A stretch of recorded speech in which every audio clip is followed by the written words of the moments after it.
What is up, my peeps? Joshua Smithy with another GSD Mode podcast, where every single week we interview top entrepreneurs and straight up top badasses. They're out there dominating their spaces. They're people choosing to not live a life of mediocrity, but instead to go out there and create big, amazing, epic lives for themselves, their families, as well as have a big impact on others. And today, guys, we got a really amazing special guest on the show, guy that I've been really excited to have on the show for quite some time. This is a guy that truly came from nothing, right? Was broke, came from nothing, went out there and created an amazing business. And now he goes out there and helps a lot of entrepreneurs go out there and succeed in their own businesses. So our guest today, you guys, is a coach, trainer, best-selling author. He is the owner of Yes Masters Real Estate Success Training, best-selling author of the book of Yes, one of the top real estate coaches and trainers in the industry. And when it comes to phone sales, man, this guy's the guy, right? This guy's an absolute genius. So really stoked and honored to have Kevin Ward on the show, my friend. Thanks, Josh. I appreciate it. I'm honored to get to come on here. I've watched your stuff and seen what you've done. And, the main thing I look for with anybody that I talk to or have anything to do with is fruit on the tree. And you've got great fruit on your tree. And so I really respect and appreciate that. And I'm super honored to get to be on today and share whatever you need me to share. Yeah, no, it means a lot, man. Truly appreciate that. So yeah, we obviously have so many successful real estate agents on the podcast, and anybody that's just killing it on the phone when it comes to expires, when it comes to FSBOs, right? When we get into scripts, right? Kevin Ward, right? Your name gets dropped more so than any coach, any trainer out there. And, obviously what you do, it worked for you in your own life and your own success, your own real estate business, but is just crushing it for a lot of top producers out there. So I'm really excited to dive into that and go into that. But I'm also, really intrigued. I'm always intrigued in our guest journeys that led them, to where they're at, and really this entrepreneur journey, in the first place. I know that you came really, you weren't a guy that inherited anything. This has been self-made, and you jumped into the real estate business, had big success there, and that transition. So, if you run the clocks, man, how did this entrepreneur journey start for you in the first place? Well, it started by accident. I grew up, I'm a country boy at heart. I'm still a country boy. I grew up on a farm out in West Texas, in Anson, outside of Anson. So I live I live in the city now, but it's still, I'd rather be out on the farm, out in the country, out in nature. I love nature more than anything else. So being an entrepreneur I wanted to have control of my life. And that was what kind of got me going into the idea of doing real estate. The hardest part for me was real estate was the fear factor. I'm super shy. I'm totally an introvert, country boy that wouldn't talk to, when I was growing up, I wouldn't talk to girls until I was probably a sophomore in high school was the first time I ever really would talk to a girl. Then I'm not exaggerating. That I would talk. I would talk to girls that I didn't have a crush on, but the cute girls, the pretty girls, right, popular girls, the girls that I wouldn't talk to any of them, and so forth. So it just started because I wanted to do something that I could help people, that I could make money, that I could have control of my life, so that I could then have the lifestyle and do things that I wanted to do. The hardest part for me was fear. Fear was the hardest part for me, and it was also what drove me. Because when I started real estate, I decided to go in head first. I had no sales experience. In college, I worked at Burger King.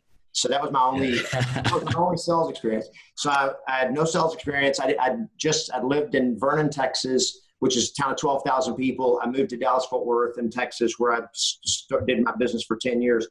And I didn't know anybody, and I had no savings. I had 5 credit cards, and bought a house. Was the first time I'd ever owned a house. I'd never even owned my own house. And I literally just started, and I had no plan B at all. I had 3 children, married, and it was like sink or swim. And so fear hurt me, but fear kept me going. Yeah, no, I love that, man. So, why, I get how, you talked about the control aspect, and you knew that entrepreneurship was going to be the the venue for you to go out there and create the future that you wanted to create. But why real estate, man? I mean, there's a lot of other options out there. Did you know somebody in real estate, or what attracted you to real estate, especially being introverted, right? Yeah. Well, they don't tell you before you get into real estate. They don't tell you, okay, the number one thing you got to do is you got to be able to talk to people that you don't know. All your life you're taught, don't talk to strangers. And then you get into real estate and they go like, want to succeed in real estate? You got to talk to strangers. So I didn't know that. I liked it because I had got into real estate investing. I got excited about real estate investing. I'm like, real estate's a good thing. And when I say I got into real estate investing, I bought a couple of rental properties and made a little money, but I bought the old no money down program with Carlton Sheets. And that kind of got me into the idea of real estate. This was actually, I think this was like before I even heard of Robert Kiyosaki, Rich Dad, Poor Dad and all that. This was before that, because I started real estate back in the 1900s, back in 1998, which was 20 years ago. And but here's what I liked about real estate was I believed I could do something that would allow me to make a lot of money, which turned into be a problem for me because I grew up with a pretty strong scarcity mentality and a money is evil type value system. So there was a lot of conflict internally over that, but I could make money and I could still do something that helped people. And so that really appealed to me. My background is very strong Christian. I was actually a pastor, a senior minister for years before I started real estate. I just didn't, and so as working for a church, I loved it, but I did not like the politics. Yeah. I don't even want to use that word. Yeah, love it, man. So, all right, so you jump into real estate, right? You choose this path. We're in an industry where 90% of realtors fail in the first 3 years, right? You got a 30% year-over-year failure rate. And which is crazy because, I mean, like you got amazing YouTube channels out there like mine or like yours. You got like my podcast. You got all this free information. But even with the growth of all this free, amazing information, the failure rate is still just as high. Yeah. Right. So what did you do? You jump in, you're committed, like you got to make it. But how did you go out there and make it? Especially like that first year. Right. Well, because the challenge is never a lack of information. People do not fail because there's not enough information. I mean, if anything right now, there's too much information. I mean, it's like you said, you can get online and find so much free training, free coaching, free resources for how to do anything, not whether it's real estate or anything else. There's so much out there, but I think we try to approach it. Most people approach real estate the way that you and I probably would play golf. And that is, we just like get a set of clubs and go out and start swinging. And we just like, I'm pretty athletic. I'm going to buy the best set of golf clubs, get the good balls, give me a good set of golf shoes. I've watched golf on television. I'll maybe watch a few YouTube videos, and I'm going to go out and I'm going to play golf. And literally, we're more interested in how we feel and how we look than we are in how we perform, which is great when it's a hobby. But see, we're not talking about a hobby. Golf, maybe, but real estate, if you're doing this as your livelihood and yet you approach it like that you just go in and go like, I'm just going to start swinging and I'll figure it out as I go. And it just doesn't make any sense to me. I mean, if you're going to do this, one of the things if you walk into one of my training camps, any one of my events, there's a big sign outside the door that says pros only, amateurs not allowed. We are an industry of amateurs. And if you go back to you remember the danger report that the Swainpole Group did they were commissioned by NAR, the National Association of Realtors, to do a study of what are the greatest threats to our industry. And they called it the danger report. This was like 3 or 4 years ago. Do you remember that? No. You should check it out just because it's fascinating. And they did the report. They interviewed thousands of brokers, agents, of buyers and sellers, of ancillary services, and people to say, what's the threats to the future of our industry? Number one threat to our industry is agents. Yeah. And they said it's the incompetent, unprofessional, untrained, unethical agents. That is the number one threat to our industry. And I'm like, yeah. I've known that since day 2 when I got my license as a brand new agent. And that is everybody wants to play but nobody wants to train. Everybody wants to treat it like an amateur. The way I played basketball was amateur. The way Michael Jordan played basketball was pro. And the way he trained was what made him great. You look at Tom Brady, you look at, I'm a fan of greatness. And so you study the best in the world at things. How they approach their game is how you should approach the game of real estate, because real estate is like a sport in this. You get paid exactly based on the level of your performance. The best, you perform better than other people, you're going to make more money than other people. And so that's how I look at it. If you're going to succeed, how I succeeded in real estate was because when I showed up my first day at a Century 21, Mike Bowman Realtors in Grapevine, Texas, my trainer, his name was Dan Galt, he said, okay, so tomorrow morning we have role play at 8 a.m. I'm like, role play, what is that? I never even heard of, I didn't know what that was because I never heard of scripts and all that. Showed up for role play the next day, and I was the only person. Now, this is the #1 Century 21 office in the world, 9 out of the 10 previous years when I started. And the role play said, this is how you get good. I showed up for role play the next morning at 8 a.m. I was the only person in an office, over 150 agents. I was the only agent that showed up, which was that way pretty much, maybe me or 1 or 2 other people. Dan Galt would show up sometimes for the first year. And I realized, we're in an industry of amateurs. Yeah. No, it's so true. I mean, that's why they fail. Yeah. Oh yeah, for sure. Right. And it's one of these things where, it's sad to see, right. But I always tell, cause I'm still, an active real estate agent and operate a team here in Phoenix. And I always tell agents, man, the one blessing of this business, right, is the fact that once you are committed and you're truly committed to going pro, like you talked about, it's like fishing with dynamite. There truly is no competition. No competition, right? No ceiling. The ceiling is probably your beliefs as the biggest ceiling, and the competition is you. Like Michael Jordan always said, he said, I don't have competition, I am the competition. So then, so you committed at a high level to go pro, right? You do, showing up for the role playing, which sometimes you're role playing solo with the trainer, whatever. But I know, and I could be wrong here, but at least what I know that from my experience and observations of what you're really known for is crushing it on the phones and setting appointments. And, out of the gate, is that what you attracted to, or that kind of happen over time? Well, that was I was never attracted to it.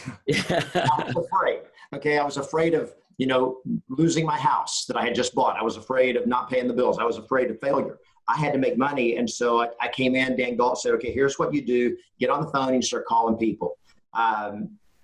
And they gave us that. You could just use back then it was a big phone directory called the Kohl's directory, which now they have Kohl's online realty resources. But back then it was just literally a phone book that you just could go down and cold call, or you call for sell by owners and expireds. And Dan said, this is the best, call for sell by owners and expireds. And I'm like, okay, cool.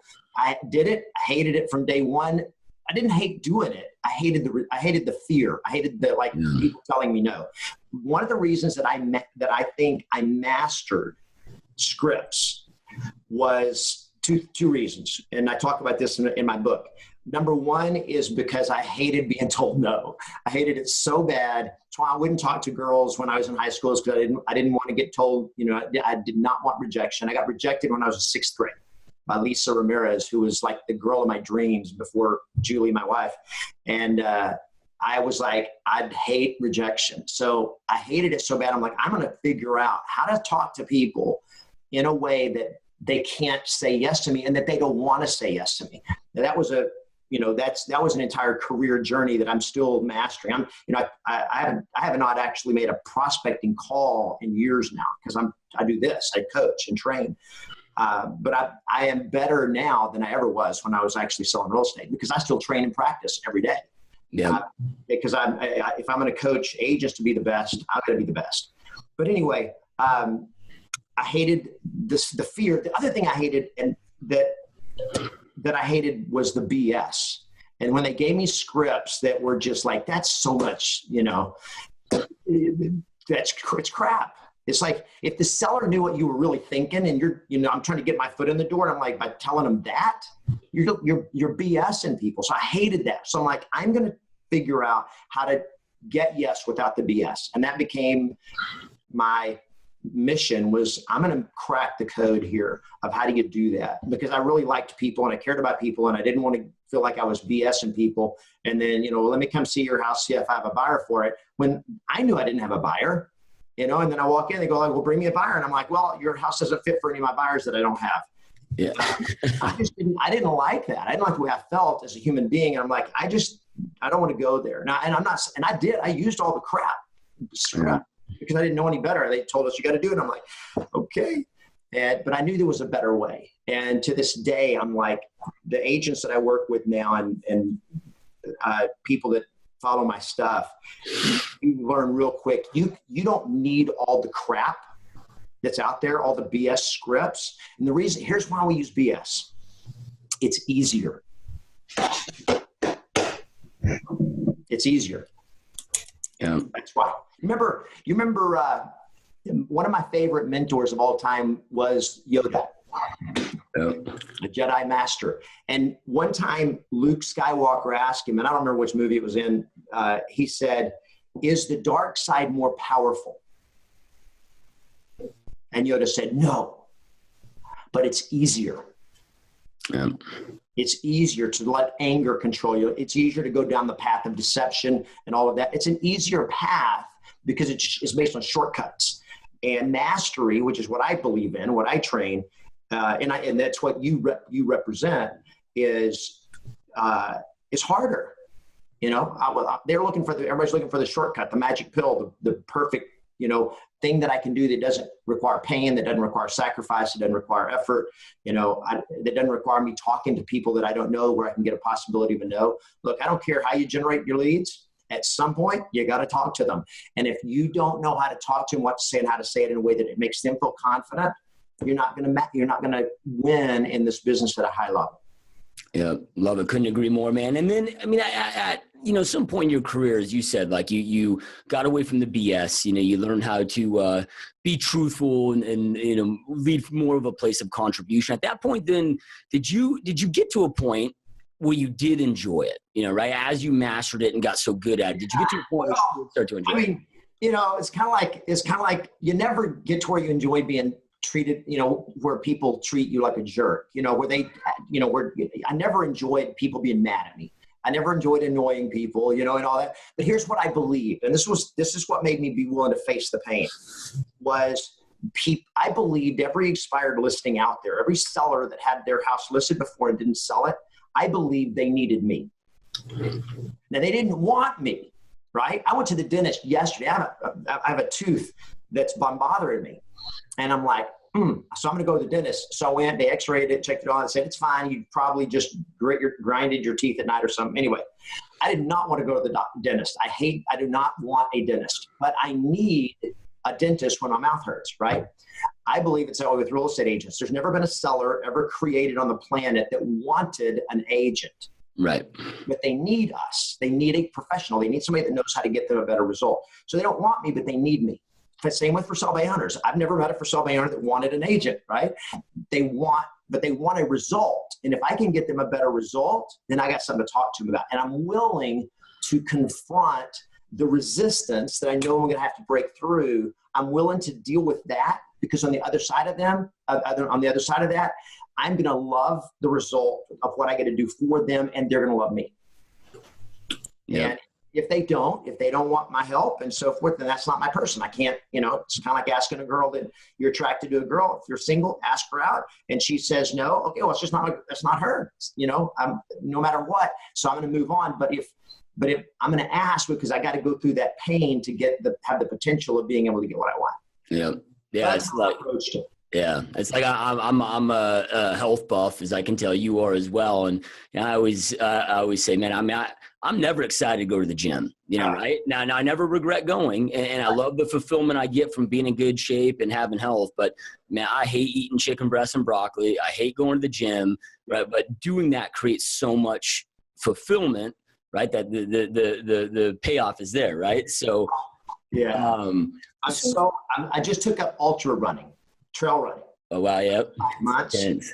Because I'd been so out of shape for so many years because of old injuries, and I just quit exercising. I got to where I couldn't run, I couldn't jump, I couldn't do anything. So I And so this morning I did a 10K run, just training run, 7 miles up in the hills here in Palos Verdes where we live. And I love it, but I hate it. Yep. Yep. But I love the result. And that's why I do it. Yep, 100%, man. So then, all right, so you get this dialed and you get this mastered. You're creating, big success in your own real estate career, that you've been building for a decade. At what point do you decide to transition into coaching and training? Instead of, because I'm sure at that point, man, you could have built some mega team or went into the brokerage route and created big success there. Like, how did that whole transition come about? I think it was in my DNA. When I was a sophomore in high school, I had a chance to be the basketball coach for our little kids, the little dribblers were at the school where I went. And I was a sophomore, and you weren't allowed to be a coach for the little dribblers team unless you were a senior on the varsity.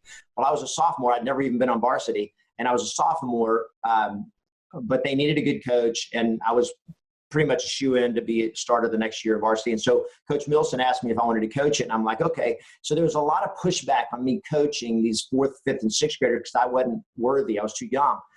And my team won the championship that year. And then the next year I was a junior, and they were like, no, he's not going to be a coach. And Coach Mills was like, his team won the championship last year. We can't tell him no. So they let me coach again.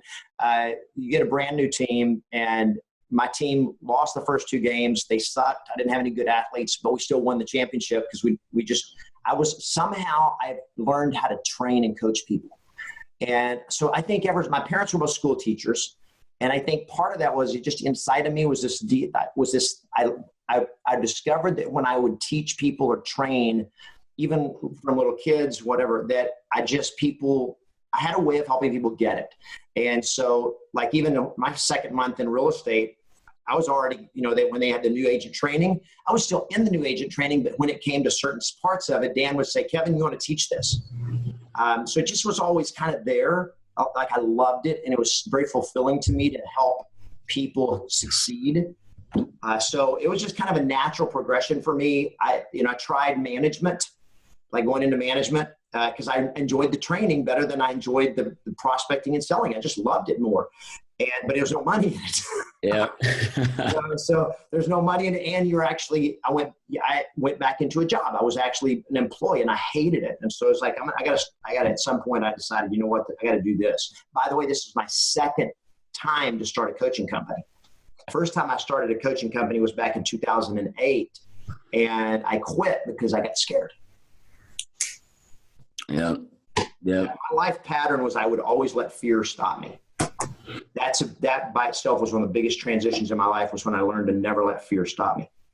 So in the beginning of your career, fear is what drove you, right? And then at this next point of your career, you let fear stop you. What do you feel was the difference with how fear drove you so heavily in one point, and then now it stopped you? Yeah, but so fear always stopped me. When I started, I was training, I was prospecting and all that. I was prospecting because I was afraid of I could not, failure was not an option, but I still let fear stop me. Like door knocking, I would only do the phones because I could handle that. But the first time I went door knocking, and I don't know if you've seen, I talk about it a lot. I don't know how many videos I talk about it on, but the very first time I went door knocking on a for sale by owner, I'd been in for like 4 or 5 months, and Dan kept telling me, if you want to get better results, you'll be better face-to-face than on the phone. So go door knock. And so I'm like, I don't know. I was terrified of that because that extra layer of protection was gone. Now I'm face-to-face, rejection would hurt more. So I finally did it. Very first day, very first for sale by owner. I'm walking up onto the porch, big Texas ranch style house with a big wooden porch. So when you step up on it in your dress shoes, it's like bam, bam, bam. And the front door was open with the screen door closed. And I heard the guy on the other side of the screen door go, like right as I step up on there, he goes like, "Are you a realtor?"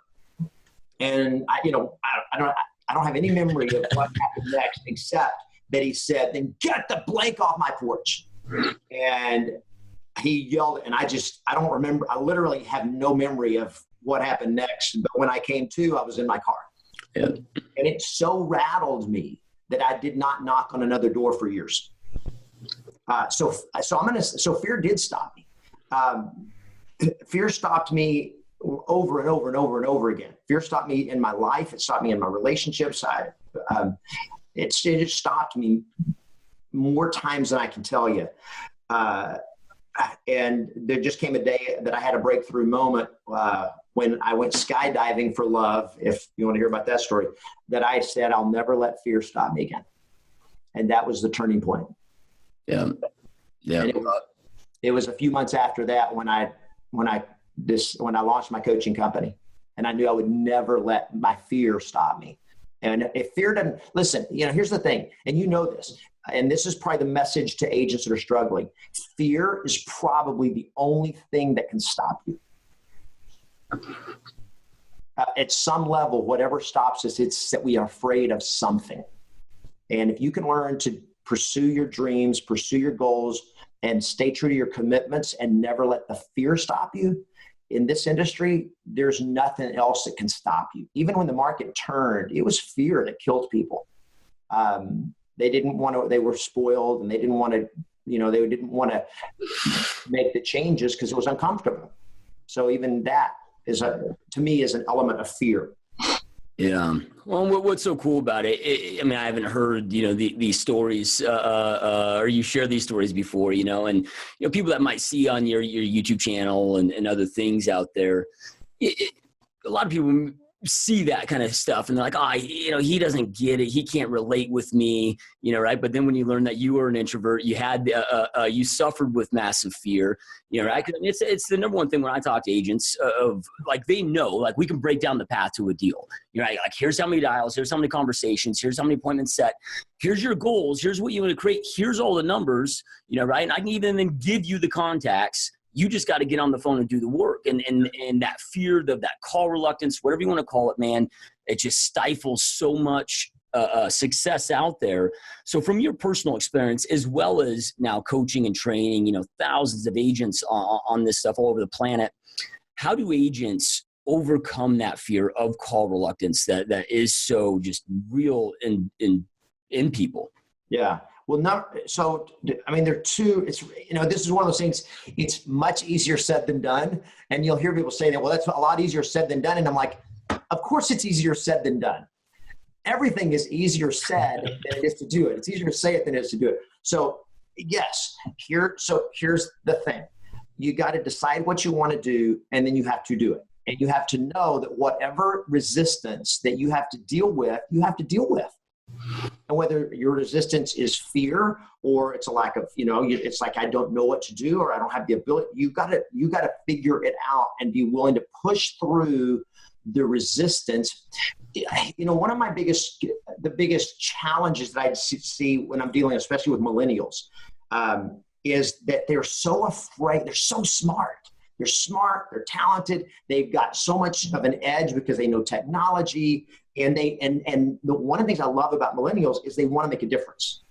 That they want to do something good for people, for the planet, for society, whatever it is. They want to do something good in their life, but they're afraid of looking bad. They're terrified of that. Well, look, you're gonna suck before you succeed. And I spell succeed as SUCKSESS. I mean, you got to be willing to go through the suck to get to the cess. The suck first, and then the success comes next. So you got to be willing to go through the pain of sucking at something. And the military, they talk about embrace the suck, right? You got to be willing to go through the suck to get to the succeed. That sucking is the seed of succeeding if you're willing to go through the pain. And so it's just like, I was not willing to do anything else but succeed. And so I can give you, I give people I train on scripts. Scripts is actually a very small part of what I train on. It's what I'm known for because it was one area where I had definite mastery. But here's where all the stuff is mastered. Master this. Okay, cool. But you mastered this, you're unstoppable. You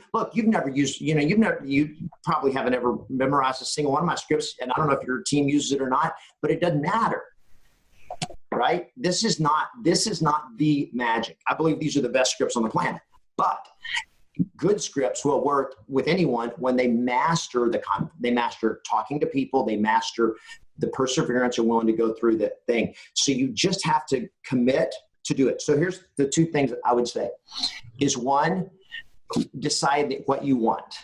And then and real estate is the vehicle that will get you there. And then figure out, as a real estate agent, it's not about real estate. It's about the people that you serve. It's about the client. You win with clients. You win the ability to get people to say yes to you. And so I just looked at it and go, okay, what do they want? And how do I become the best in the world at helping them get that? And if you can go into a conversation and the person on the other side of that conversation, a buyer or seller, believes, number one, that you care about what they want more than you care about what you want, and that you are great at getting them what they want, they will follow you anywhere. So what do people want? And here's what they want. They want results. They don't care a crap about your fluff, about your technology. They don't care about your website. They don't care about your marketing. They care about, can you get me the best results? Can you give me the best price? My home sold the best time possible with the best terms of price. That's what I care about. Can you get me the result? And when they believe that you care about that more than you care about getting a listing, which is, think about how we were trained when we got into the industry. They said, you got to go out there and get a listing, right? Got to get a client, get a listing. Get a buyer. Well, it's all in our mind. We're focused on what we want rather than what the client wants. And I just shifted and go, what if you took and you said, what I want is to help a client get from this home into their new home, from here to San Diego, or wherever they want to go, whatever they want. My job is to help them get that.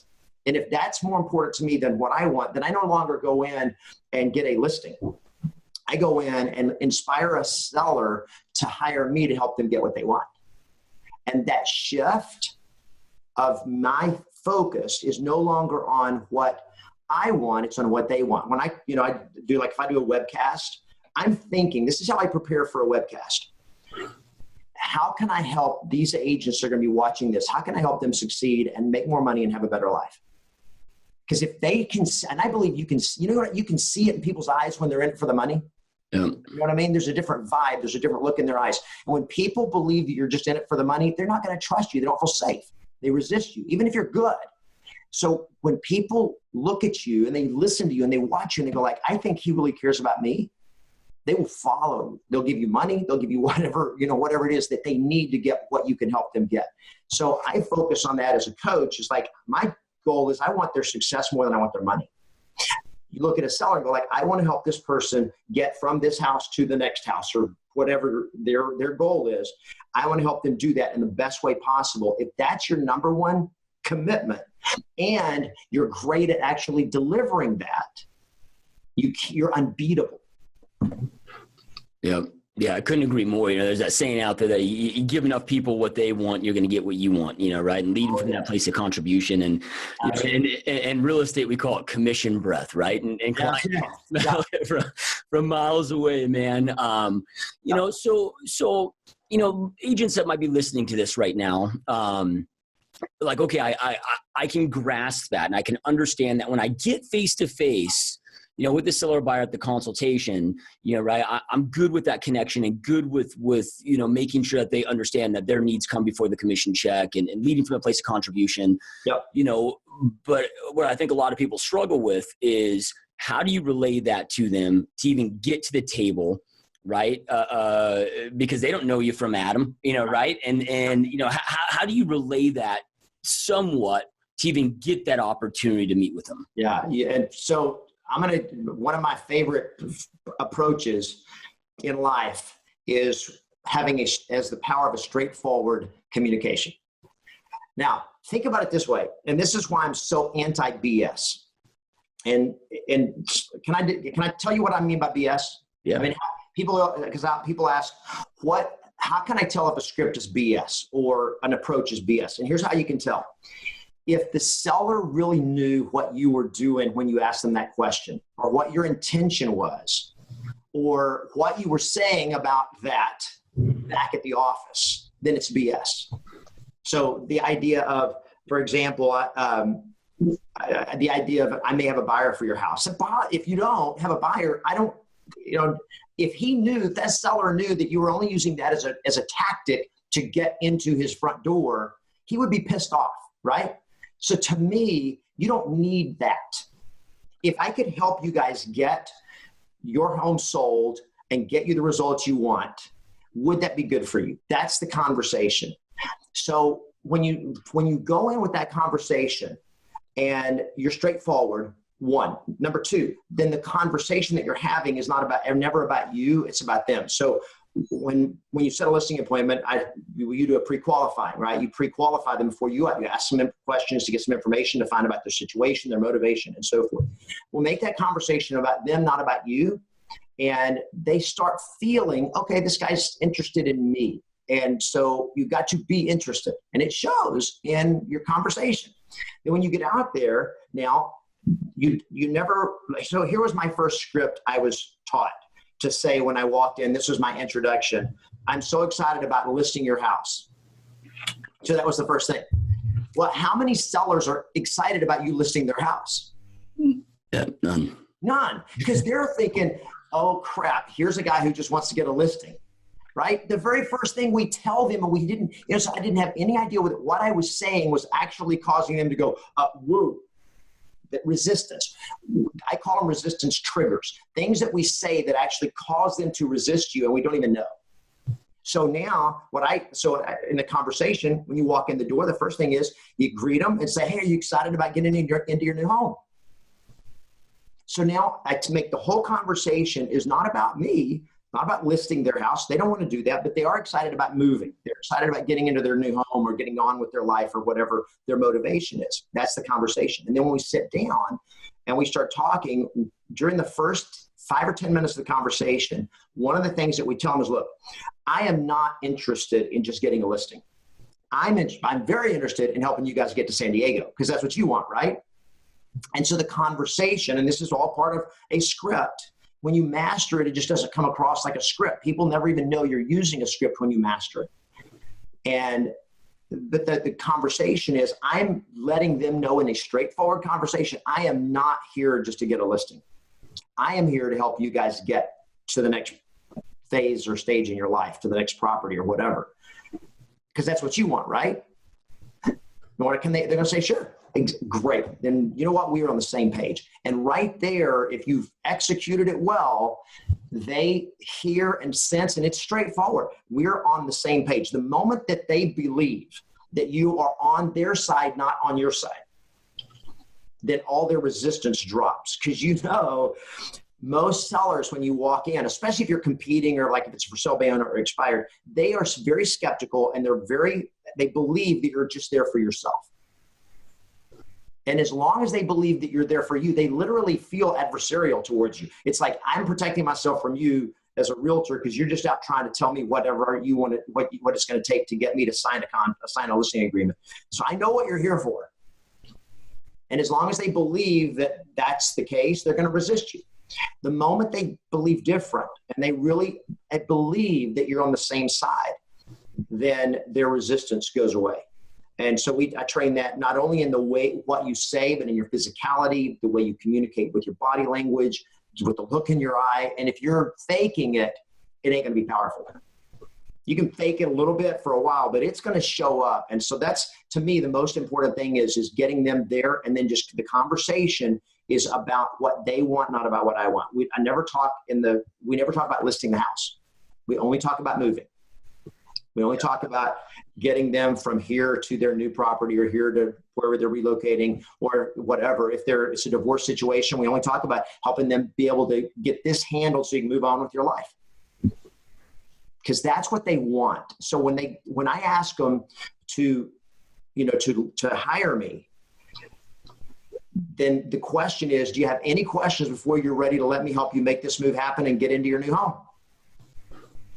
And that is the hard close that I teach. Do you have any questions before you're ready to let me help you make this move happen and get into your new home? Now, this is tactical. How would they answer that question? There's no way they can say no to me. Do you have any questions before you're ready to let me help you? Either they have questions or no questions, they're ready to let me help you. And so it prevents you from ever being in a position where it's saying, so will you list with me today? And they go, no. The moment they tell you no, you're done. Goes all the way back. Dale Carnegie was teaching this 80 years ago in How to Win Friends and Influence People. He said, if you want to get agreement, never ask a question that will cause somebody to say no to you, because once they say no to you, it's almost impossible to get them to say yes. Yeah. Yep. Couldn't agree more. Yeah. I always tell realtors, it's an oldie, but man, it's a classic, right? And I think it's probably a side of the book of Yes, right? It's the second most important, I think, book a real estate agent can read, because it's, at the end of the day, we're not in the real estate business, right? We're in the human connection, human resource business, and how you develop human connections, right? By being interested, not interesting, and all those things that you're talking about. And he preaches in the book. So, I've had Brian Casella on the show, actually a couple times, who's a client of yours, and follows what you teach very heavily, and he's just killing it, right? And he talks about he'll work through, like, let's say it's an expired lead. He's got a combination of the phone and then a pop by and getting face to face. And you talked about earlier of having a better chance when you're face to face. Is that still something that you really advocate on today? More than ever. Look, we all know talking to a stranger on the phone is getting harder and harder and harder. Number one, fewer people have home phone numbers. They don't, and if they have them, they don't answer them. And when you call somebody on their cell phone, if they don't know you, how many times if I don't know who's calling me, I don't answer the phone. This is a private cell phone. My cell phone that I've had for years, nobody has this number except family and friends. And so when I get a call, I don't recognize it. I'm like, it's spam. I don't want to answer it. So fewer and fewer people even answer a phone. Number one. Number two, if they do answer it, it's much easier for me to hang up on you on a phone than it is for me to close a door in your face when you're standing there, because there's a sense of human decency that most people are really pretty nice people. They don't want to be mean to you. They don't want to be a jerk. They just don't want pressure. And so if you call them, it's just too easy for them to go like, hang up, right? And they don't feel like they're assaulting you or hurting. It's not like they're being mean. But when you come up and knock on their door, it takes a lot more nerve for them to be mean or rude. So your chances are just better. They just are. And your ability to connect is there because they can not only hear your voice, but now they can see your face, your body language, the look in your eye, and all of that really is more and more powerful. And I'll tell you, Josh, that I believe the future of real estate is relationships. It's going to never get easier because in our society, trust is at its lowest level. And this the Gallup survey since the early 1970s on, do you trust your neighbor? And the numbers have completely reversed from the 1970s to today. In the 1970s, nearly 70% of Americans said, when they asked the question, do you trust your neighbor? Nearly 70% would say, yeah, I trust my neighbor. Today, nearly 70% say, no, I do not trust my neighbor. Most people don't even know him. They don't. Right? So you're not even a neighbor. You're some stranger coming and knocking on my door. They instantly don't trust you. Well, on the phone, it's only worse. So whether you're at the door or the phone, you're going to always have that uphill battle. Now, again, the reason I believe you should do it is because these people need me, right? This expired seller, he had an agent that hired him to get a result that you and I both know is not that hard. Let me ask you just a question, and I know I know the answer to this, Josh. Do you know how to sell every single listing you take? We don't sell every single listing we've ever taken, so I can't. No, I didn't ask that. Do you know how to sell every one of them? Yeah. Yeah, you know exactly what to do to sell every single listing you took. It's not that hard. The skill is how do you do it? And so I look at these people need me because the previous agent didn't get their house sold. They need me because I sell I made a shift, and this happened literally in 2006. And I was doing more management than I was selling then. But I met a lady that as the market was just starting to slow down, that in Houston, she had taken 22 listings that year, like in the first 7 or 8 months, and she was disappointed. And I said, wow, that's not bad. How many of those have you sold? She says, all of them. Like, you're kidding, right? Because we were always taught you sell 70, 60, 70, 80% of your listings. That's what we're taught in the industry. And she goes, no, and I said, how do you do that? She says, because I just tell them the truth. And if they don't want to do what it takes to get it sold, I don't list it. And she said, here's the thing. She sold all of them. She said the longest one took about 20 or 21 days or whatever it was. And she said, I love real estate. I love what I do so much because my sellers are always happy. And I'm like, man, that's what I want, because I hated mad sellers, So I just took that to heart, and I'm like, that's it. I'm going to sell every listing I take from now on. And since that time, I've sold every single listing I have ever taken except for 2. Both times, one time they changed their circumstances changed. They took it off the market, which I did not consider to be a failure to perform. And then another one is we brought them a full price cash offer and with other offers, and they would not take the offer because they were their own personal issues. So, but as far as I was concerned, I sell every listing. I have dozens of agents that I coach now all over the country. Many of them, like my inner circle members, almost every one of my inner circle members average over $250,000 a year income, and they sell every single listing they take, period. And the skill is learning how do you lead a seller to agree with you on the price, to do what is required, because that's where we lose listings, is because they go with the agent that tells them what they want to hear rather than the one that tells them the truth. And so to me, the skill is not getting the listing. The skill is getting it listing where it's sellable, because the longer it sits on the market priced wrong, the worse it is for the seller. The longer it sits on overpriced, you get lower offers. It's going to sell for less. The best way to sell a house is the first week on the market, the first 2 weeks on the market. And I think you can sell every one of them that way. And it's just a matter of learning the skills of leading sellers, getting them not only to understand the right price, but getting them to agree to that. That's mastery. Yep. Love it, man. So then just a quick question going back to, when you're visiting face-to-face, right? When you're going to expire, because you look at expires, I mean, what's the stat? Like 10% relist immediately. Most are, they're tired of making their bed every day. They want to have a breather. So you may get a no today, but you might get a yes in 3 months down the road if you develop that relationship and stay in touch over time. I mean, right. What is the importance of, not just knocking on the door, but maybe bringing something of value so you can further that connection to follow up with them? And if that's something that you do, like what's an example of what you or your agents bring? Well, the primary value is just the conversation. Information is so readily available. I mean, what is there that you could bring them that they can't find on Google? Pretty much there's not anything that we can deliver to them that is like nobody else can deliver to them. So there's nothing distinctive about that. What is distinctive is, do you show up better and more consistently than everybody else? Because that the old thing, and this has been true in sales for 100 years, and that is that most people never make the first call. Most agents never make the first call. Of the ones that do, 50% of them never make more than one call. And not 80% of them, and I don't know the exact stats, but you know what I mean? They'll make one call and then they quit. And they talk about a lot of times the appointment or the sale doesn't happen until after the 5th or 7th conversation, which is totally true.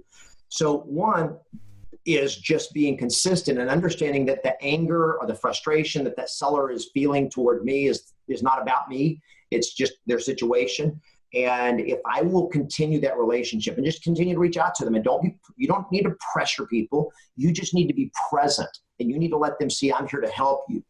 And you're consistent with that, then that is the most powerful thing. Now, what we do is we have an expired packet and a for sale by owner packet of information that we give them. There's one that I really, really love that's called The Dirty Little Secret Agents Don't Want You to Know. And what I discovered was, and I started using this probably, over 10 years ago, was I discovered that most agents list homes at a price where they will not sell. And that hurts the seller. every single time. And what I did was I went through the MLS and I went back in our market, and I've done this multiple times. I just did it again. I just did it again here in LA in this month. And here's the amazing thing. LA is like this killer seller's market. Average days on the market is about 30 days, and inventory is still incredibly low. And it's hard not to sell a house. I mean, it's just hard not to sell one. And here's what I discovered. 65% right now in LA, 65% of all listings are listed at a price where they will not sell, which means when a listing is put on the market, 65% of them either require one or more price reductions or they cancel or expire, which hurts the seller. That means when I put your house on the market, all the buyers that are out there right now, the ones that are the hungriest, they're ready to go, they come see your house and they don't like the price, or they don't even come see it because the price is wrong.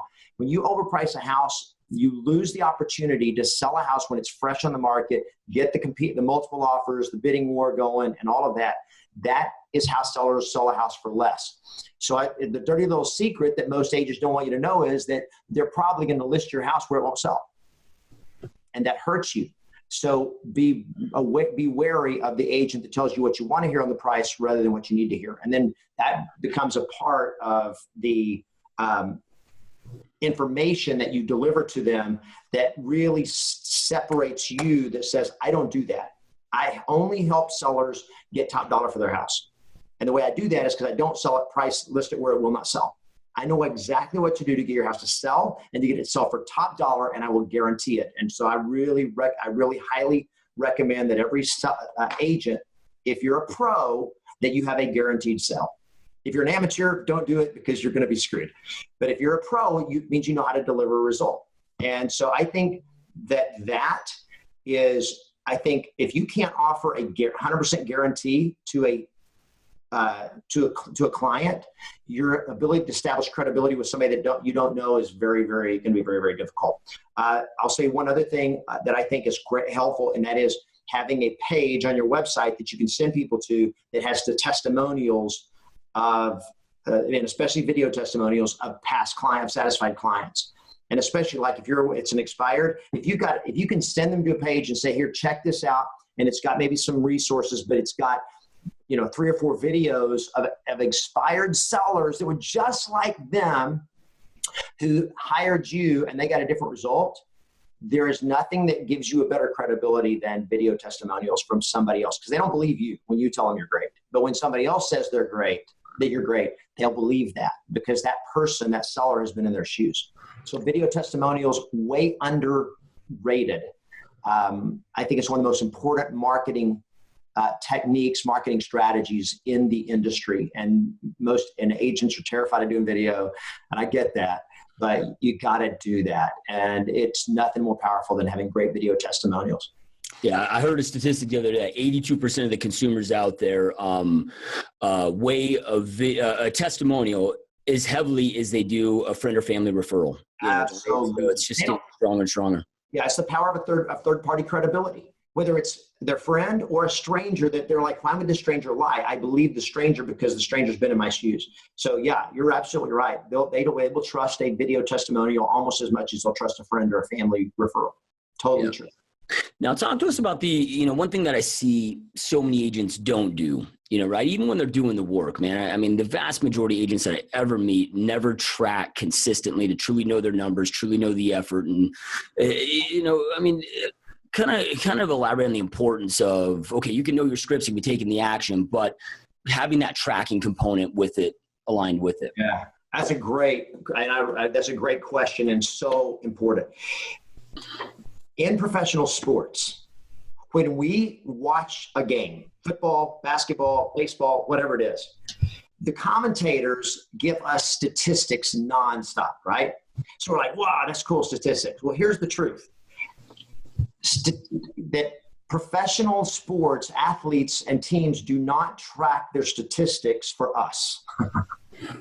They track statistics because that's how the coach can evaluate and the player can evaluate what they're doing, what's working, what's not working. And if you watch, and I played basketball competitively, I never played in college because I quit. I got afraid and gave up my dream.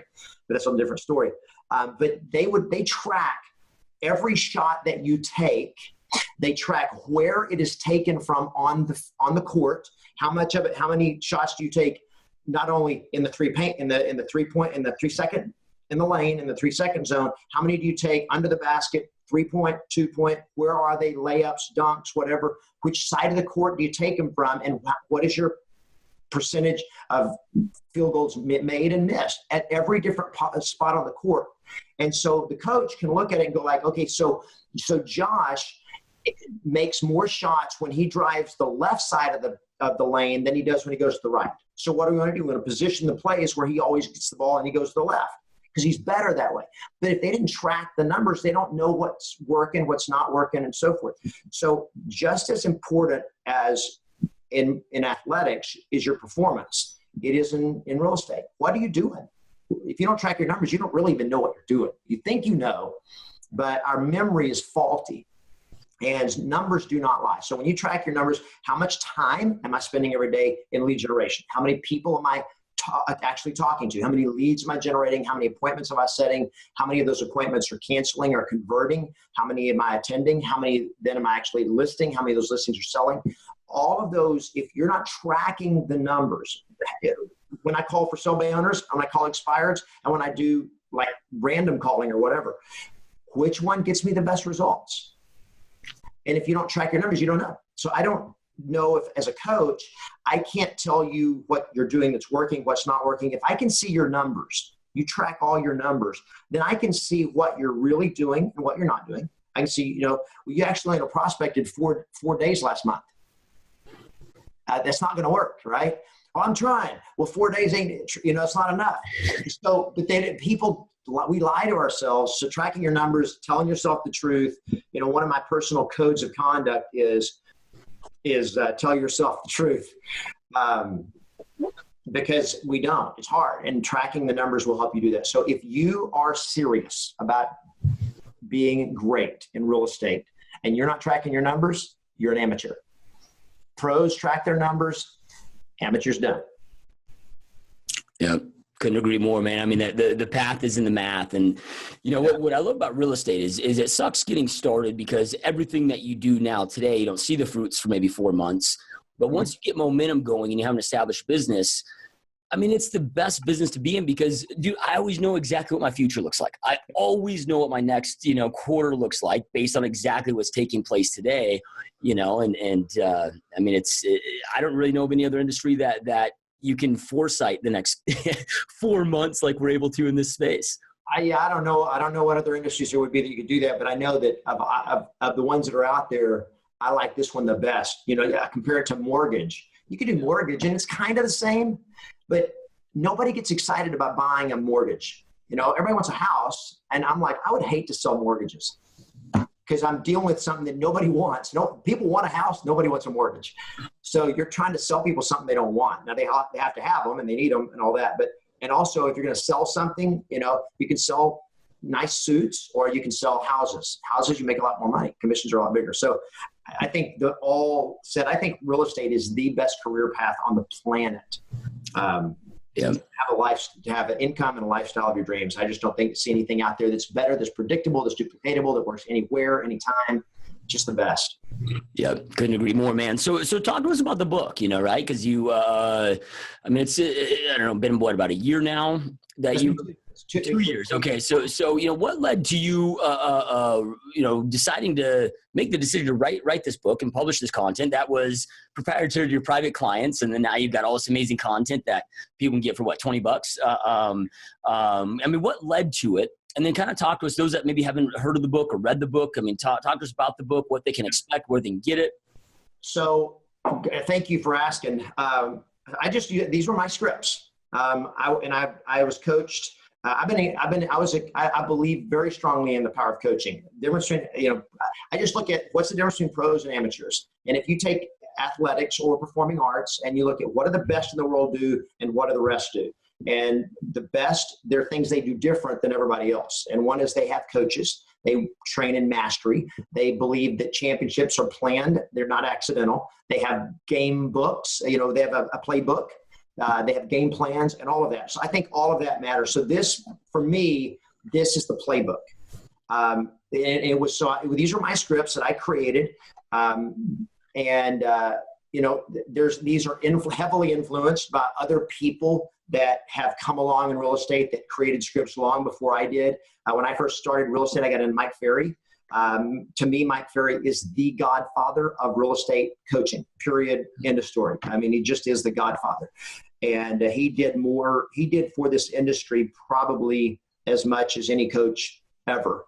And so he would heavily influenced my beginnings. And at the same time, I did some of his scripts. I didn't like the BS, and I didn't like the resistance triggers, because his idea was you just pound through people's resistance. And I was like, you can do that, but it's like if I'm dating, if I have a crush on a girl, I can kind of just force myself on her, or I can try to win her so that when I kiss her, she's actually wanting me to kiss her and she's leaning in, not leaning away. And that was kind of the way I looked at real estate. So that to me, these scripts were my creation of, I hated people telling me no. I hated resistance. And if I could learn how to get on people's side and that they believed I was there for them and legit, that the resistance would go away and people would say yes to me. And so the scripts are the playbook. Now, this playbook is not that different than all the other playbooks. People go, if I've read your scripts, they sound pretty much like all the other ones. I get it. And I also get that the difference between a $30,000 car and a $300,000 car, I've seen them both. And they look pretty much the same. But it's the differences that make one worth $30,000 and one worth $300,000. Yeah. Right. So one of the things that I learned was, like, for example, I've discovered what I call resistance triggers, things that we say that make people immediately resist you, and things that are influence triggers, things we say that make people immediately want to say yes to you. And how do you approach that? So all of that was put together in this. Now I just created my scripts, and I would use those for my coaching clients. So when they signed up for my coaching, here's my scripts. So they got a book, and it was called The Book of Yes, and it was just the scripts. And so when people are saying, yeah, you got to publish it and all this. And the reason I published it was, one, because I care about our industry, and I care about the fact that I believe there's too much BS in our industry and I can help it. And I had a message, and I'm like, this will give people a way, give real estate agents a way they can have conversations and feel good about actually talking to a for sale by owner, and not feel like I'm having to pretend like I'm doing a survey of all the for sale by owners in the area, because I'm a real estate agent, not a survey taker. And so when I would hear BS scripts, it really just like, so I put it together, and I'm like, I need to get the word out and let people know. And this, why did I do this? Because I wanted to help the industry. And also I knew that when people found this, that it would help get my word out and help. This has brought me more business than probably anything else I've done, maybe other than my YouTube videos, because people see this and they go like, okay, I get it. And I talk in here about, you got it. Having the script is like, look, you could get the New England Patriots playbook, but Tom Brady executes it better than any other quarterback in the league. That's why they're going to the Super Bowl for the 8th or whatever time, right? It's not just the playbook, it's the execution of it. And the execution is why you need coaching. The execution is why Tom Brady still flies to Orange County from Boston, Massachusetts to Orange County, California all the time. He flies out here to work with Tom House, his mechanics coach, which is, to put it simply, for a football quarterback, that's the guy that works on his footwork and his throwing mechanics. He's the best ever in the world at what he does, and he still has a coach, and he still comes all the way to California to train with him. That tells you what the best in the world do, and that is that they realize it's not just, I know how to throw a ball. No, I need to be better. And that's why the best in the world continue to train, and they continue to do it. So in a way, this is just kind of like gives people a taste to say, okay, this will help you make more money. And I literally wanted, with my free YouTube videos and stuff like this, I have so many coaching members that said, I have no problem signing up for your coaching because you already helped me make tens of thousands of dollars. Yeah. And I'm like, hey, now you get the good stuff. Yeah.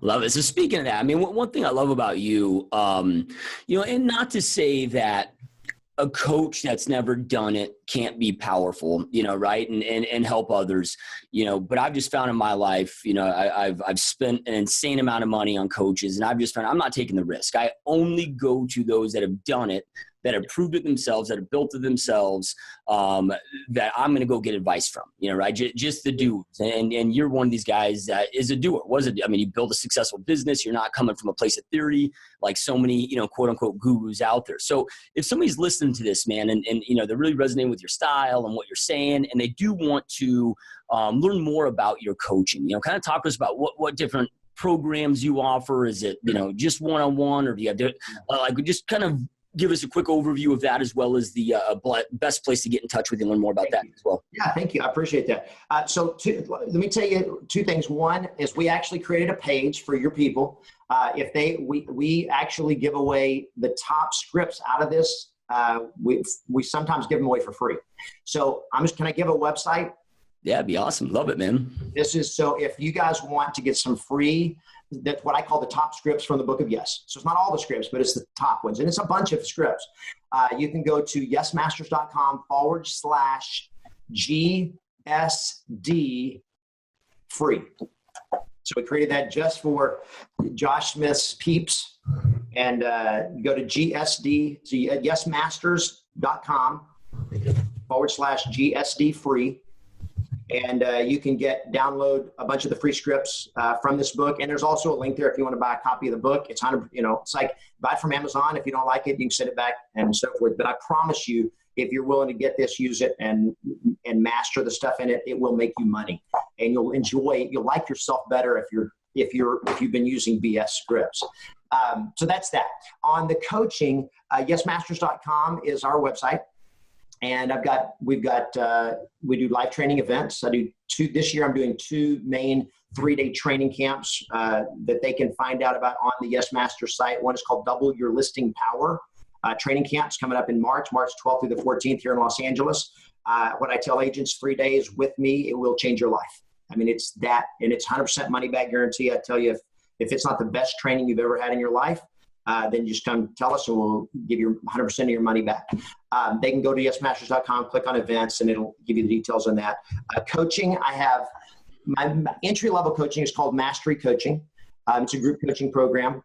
I do for people that have already been through some of my coaching and are making 6-figure income. Then they can apply for my inner circle. My inner circle is my best agents. The average agent in that is not only making over $250,000 a year, but their average income is increasing by 6 figures every year. And that has been the love of my life. That is my family. They're like my kids. I have never in my life enjoyed something as much, and I enjoy working with my inner circle. Next week after next, I'm going to be spending several days with them up in Las Vegas at the Bellagio, and we mastermind, and they're a true mastermind. So I have that mastermind. I do some one-on-one coaching. I don't really do a lot of it because my time is limited, and I don't want a big coaching company where I have all these dozens of coaches that nobody knows how good they are. So when you coach with me, you get me, whether it's a group or individual. Probably my favorite thing other than the inner circle is my 100-day List Master Challenge, which is probably kind of like your 90-day thing. Yep. I noticed you had a 90-day training. So I do a thing called the 100-day List Master Challenge. The next one will launch at the training camp in April, and a lot of times it sells out at the training camp, but it's for people that want to double or triple their income in 100 days and literally change their life. So it's a 100-day intensive group coaching program. Group coaching is probably, it's a misnomer in a way because people go like, well, I want one-on-one. Group coaching is better when you're good. And when you know how to do it, because when you're in one-on-one coaching, and this was the funniest thing, is when I coach with people one-on-one, if they're not succeeding, then they get in this funk, and then they kind of like want to blame you for it. When you're in a group and everybody's crushing it and you're having a hard time, the success of the others pulls you out of your funk a lot faster. So it's actually more powerful because you're learning from other people's success and you don't get in your own head. And it's not just like you versus me. So I love the effectiveness of group coaching. One, I can help more people, but two, I think it's more effective when it's done well. And you get to personal direct time with me.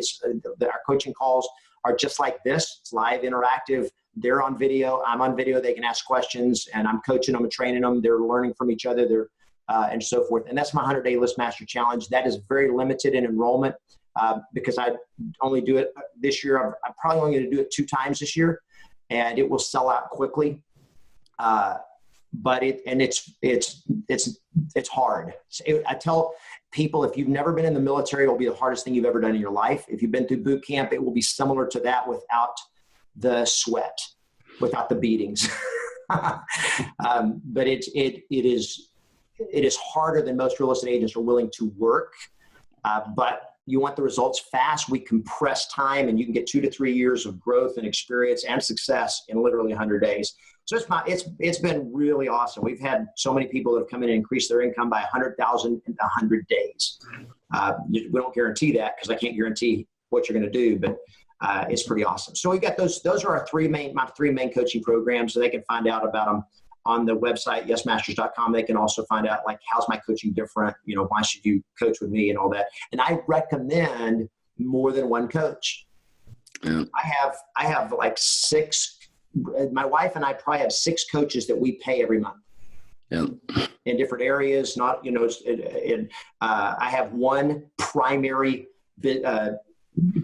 mentor in terms of coaching and training and speaking. That is he's my coach. And then I have one guy that's my body coach, Tim Adams. So Bo Eason is my mentor of mentors. And I'm in his coaching. And then Tim Adams is my body coach. And they're the best in the world at what they do. And that's why I work with them, because I love the fact that you've talked about how much you've invested in coaching, and I'm probably saying too much here, but I am such a believer in coaching that until the last 2 years, our number one largest expense was coaching. Julie and I invested, and Julie's my wife. She's the CEO of our company. That we invest more money in personal development and business and speaking, coaching on how to speak, how to coach, how to train. We spend more money on that than anything else until the last 2 years. It's not been our number one expense. We still invest the same amount of money. We just make more. Yeah.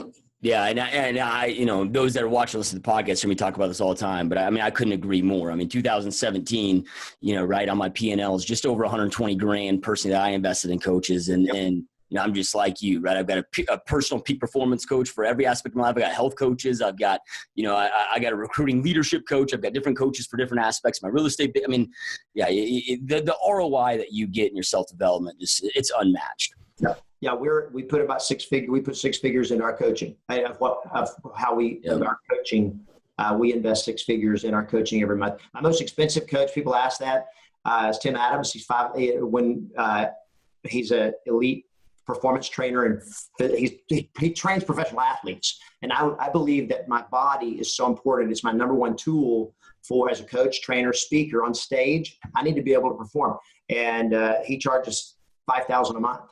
Yeah, and he's the best in the world, and that doesn't give me, I don't see him all the time, but the benefit that he brings has been one of my best investments.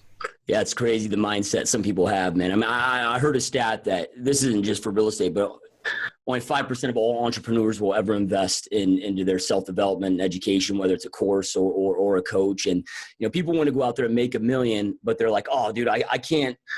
Stroke a couple $1,000 check to Kevin, but they want to make $1 million. I'm like, yeah, good luck with that, dude. Right. It's the amateur approach. They want to have success of a pro with the performance of an amateur. And I'll say this, I just feel like I have to say this because I love the highest performers in business tend to take great care of their body. Yep. And that's one of the first things I noticed about you, and that is that because I was getting soft, and I was like, this doesn't work. And so I made a decision.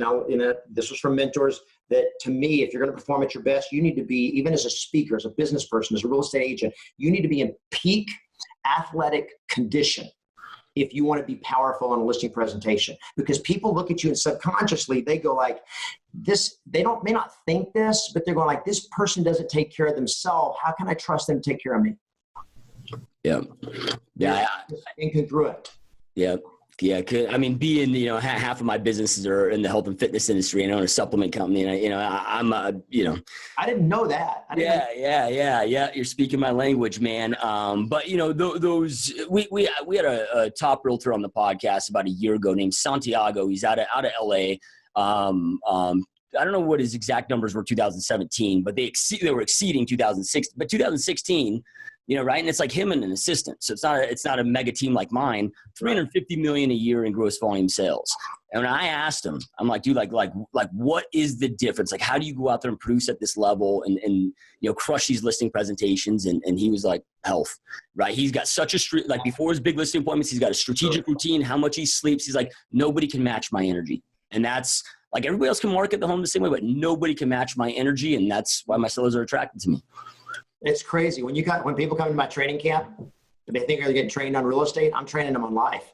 And you will physically be tired when you're done with my training camps because we deal with physicality. Now, we're not exercising, but we're doing things that train your body to show up in a different way than most people show up. Because most people walk into a room, they get dismissed just because of their presence. It's not powerful. Yeah. And, learning how to, so I'm totally with you. And what that guy said is dead on. I look at my top producing real estate agents, and they, with a couple of exceptions, they also show that their physicality is powerful. And even the ones that don't show it are in the process of showing it, because you can't raise the level of your performance without it affecting all the areas of your life. Yeah. Love it, man. Love it. So, I know we're going long on time. So as we wrap up here, those that are watching and listening are here because they want to go out there and get the information that they need. I know we talked about, an abundance of information, almost need to be on an information diet, but I created this podcast to go out there and interview the dudes that have actually done it. Guys in the trenches, no theory, no smoke, no mirrors, so that people can get the right information. And those that are here are looking to get that, to go out there and create the life they know they want and deserve. Do you have any last words of advice or inspiration that you'd like to leave them with so they can do exactly that? I'll say two things. I'll say there are two things. If I could say, what are the two keys to success in real estate other than GoPro, which I've already talked about, is number one, relationships. I think agents get intoxicated with technology, and technology is not the future of real estate. Is it a tool that's going to absolutely, is it dramatic? Yes. It's powerful. Yes. But at the end of the day, it's relationships, and people are buying and selling real estate is not like buying and selling buying a pair of tennis shoes or buying a computer. It's a life transition, and relationships, people need to trust you, and they need to believe that you're out there representing their best interests. And so the biggest money is going to come from the relationships you develop, repeat and referral business, what I call your personal circle. I have a whole training course and a 3-day event called Real Estate Vortex, of building a business that, like a vortex, draws business to you nonstop. Because chasing business, the way I built it, is the hardest, most painful way to build business. Learning how to attract business to you. So I talk about Dream 100. If you could have 100 people that were your word of mouth marketing team that on average you could count on for one deal a year, what would that do for your business and your life? Or you can market yourself to 10,000 people. Well, I'd rather market myself position myself with 100 people as their go-to realtor that give me one deal a year than try to market myself to 10,000 or 100,000. Because it's a lot easier and a lot more profitable and a lot more fun. So number one is relationships. And number two is specialize only in results. We get all caught up in what niche I'm going to be in, what niche should I choose? Here's my niche: results. What do you specialize in? I specialize in delivering the best results. You want to sell your house? I'm going to give you a better result, a better outcome than anyone else. I will sell your house for more money in the best time possible with the least amount of hassle, period. When you focus on becoming the best in your market at that, nobody can beat you. And they will not, when you build that relationship, people see and believe you care, and that they can trust you, and that you're the best in the world at delivering a result. people will not have the ability to tell you no. Yeah. Love it. Love it. Powerful stuff. And those watching and listening, I know I enter every podcast for this, but information without implementation truly is just a start of delusion. Information is the power. It's taking that information, taking massive action on that creates that power in your world for you to go out there and create the life that you know you want and deserve. And Kevin shared so many amazing pieces of advice with you guys. They take something that you learn, take immediate action on it. Also, as well as, I don't care where you're at watching this, listening to this, iTunes, Stitcher, Google Play, the website, wherever, we're going to have those links that Kevin shared with below.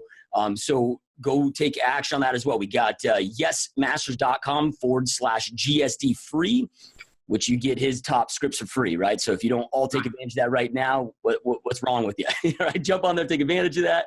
Also go to yesmasters.com to check out all the other amazing stuff that Kevin's doing. Also, you guys, like I've been following his YouTube channel for a long time. So much amazing content out there. Check him out on YouTube as well. Again, we'll have links to all of that below. And Kevin, man, I know how busy you are, and I truly appreciate you taking time to be here. It's been a lot of fun. That's what I love to do more than anything else. It's been so much fun to connect with you and just spend this time talking to you. Appreciate everything that you do, Josh. It's been awesome. And we'll have to continue this conversation. Yeah, it's been an honor, my friend. All right, you guys, thanks again for watching and listening, and we'll see you next time.